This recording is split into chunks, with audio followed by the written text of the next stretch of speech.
Hello, I'm Bernard Hickey from interest.co.nz and welcome to a special economic weather report brought to you in association with Bank of New Zealand. Today we look at news from the New Zealand Debt Management Office. This is the part of Treasury that does our borrowing, that has increased our borrowing program by $3.5 billion to $20 billion this year. Just remember, less than 5 weeks ago, the NZDMO was planning to borrow $13.5 billion.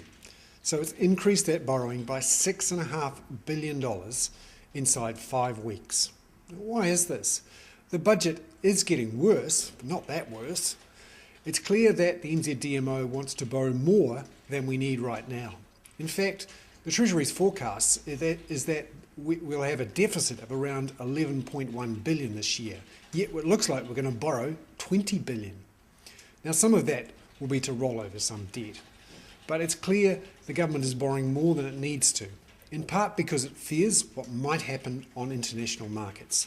There are renewed concerns about the problems with the European sovereign debt crisis.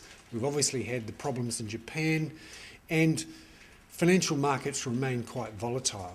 And at the moment, we're popular because we don't speak Portuguese, we don't drink Guinness, we're not Irish, and our interest rates are relatively high, certainly compared to the 0% that's on offer in America, Japan, and to a large extent in Europe. And what's happening with all this money that's being printed elsewhere, it's flowing to those parts of the world with high interest rates. And right now, our interest rates are high. You can essentially get a AA plus rated New Zealand government bond and get paid 5.5%, whereas in America, a similar bond you'd be lucky to get 2, maybe 3%, and that's for a higher rated bond. So we're popular, right now at least, while the market's still open, and the NZDMO is making hay while the sun shines. So what happens now? Well, over the next few weeks, the Treasury, the government, is going to borrow around $400 million a week. And what does that represent? What does it mean? Remember, $20 billion in 1 year. That's almost 10% of GDP. That sort of borrowing is on a scale that we haven't seen since what the Portuguese, the Irish, and the Americans are doing. Now, we're getting away with it at the moment, partly because New Zealand government debt is relatively low in proportion to GDP, around about 20% on net terms. The issue for New Zealand, of course, is that we have a lot of other debt held by our households through the banking system overseas. Just to put this into context, $20 billion in 1 year is equivalent to $4,500 per person in 1 year. Now, some people may say, well, this is all about the earthquake, isn't it? Well, it's not. Less than a third of that is related to the earthquake.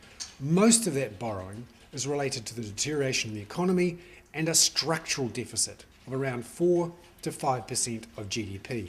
This is borrowing in large part to pay for the likes of working for families, interest-free student loans, and the increase in government spending that we've seen over the last 6 or 7 years. I worry that this is simply too much borrowing and that at some stage someone will have to repay the debt. And like any debt, it always comes with an interest bill, and if you don't repay it reasonably quickly, it compounds. Now, to give you an idea of how quickly borrowing has exploded, this chart shows how borrowing since pretty much early 2009 has taken off, and obviously it's going to zip much higher this year. So there we have it, something no one else is talking about really. New Zealand's government is borrowing hand over fist, and today it announced a massive increase. I'm Bernard Hickey. That was a special economic weather report brought to you in association with Bank of New Zealand.